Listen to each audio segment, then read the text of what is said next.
বৈষম্য বিরোধী আন্দোলনের সাবেক সমন্বয়ক এবং জুলাই যোদ্ধা ইব্রাহিম খলিলকে কুপিয়েছে একদল দুর্বৃত্ত। ঘটনার কারণ এখনও স্পষ্ট নয়, তবে আওয়ামী লীগের একটি পরিত্যক্ত কার্যালয় দখলকে কেন্দ্র করে এই ঘটনা ঘটতে পারে বলছে পুলিশ। এদিকে পরিবারের দাবি, জুলাই যোদ্ধা হিসেবে একটি চক্র দীর্ঘদিন ধরে তাকে টার্গেট করেছে। জিশান আহমেদের রিপোর্টে আরও বিস্তারিত। রবিবার রাত 8:30টার দিকে মোহাম্মদপুর ৩৩ নং ওয়ার্ড আওয়ামী লীগ কার্যালয়ের সামনে একদল দুর্বৃত্ত অতর্কিত হামলা চালিয়ে আহত করে জুলাই যোদ্ধা ও জুলাই হত্যা মামলার অন্যতম সাক্ষী ইব্রাহিম খলিলকে।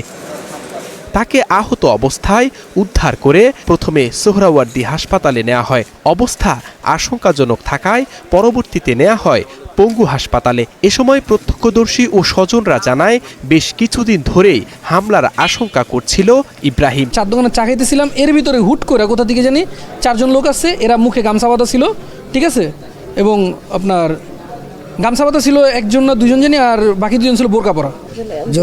জুলাই আন্দোলনে ছিল। আমরা এই খুনির বিচার চাই, অন্য কিছু চাই না, আমরা খুনির বিচার চাই। ঘটনার পর বাংলাদেশ খেলাফত মজলিসের আমির মামুনুল হক ও সাবেক এনসিপি নেত্রী সামান্তা শারমিন হাসপাতালে দেখতে যান। এ ঘটনায় তদন্ত করে সুষ্ঠু ব্যবস্থা নেয়ার দাবি জানান তারা। গতকালকেও এই ধরনের মারাত্মক ঘটনা সংঘটিত হয়েছে, হামলা হয়েছে, সেখানে মানুষের উপর চাঁদাবাজি ইত্যাদি, ব্যবসায়ীদের উপর আক্রমণ, তারপরে আবার আজকের এই ঘটনা তো আমাদের স্তম্ভিত হয়ে যাওয়ার মতো। তো আমরা আশা করি যে এই ঘটনার সুষ্ঠু তদন্ত হবে। আমরা চাই না যে এটা এমন কোনো পরিবেশ তৈরি করুক, ভীতিকর পরিবেশ তৈরি করুক, যে জুলাইয়ের সাথে জুলাইয়ের নাম যারাই বলবে তাদেরকেই হুমকির মুখে ফেলা হবে। এই ধরনের পরিবেশ কিন্তু আমরা চাই না। জুলাইকে ভুলিয়ে দেওয়ার, সংস্কারকে ভুলিয়ে দেওয়ার একটা প্রক্রিয়া কিন্তু আমরা দেখতে পাচ্ছি ন্যাশনাল পলিটিক্সে, এবং সেটার প্রভাব কিন্তু তৃণমূলে পড়ছে।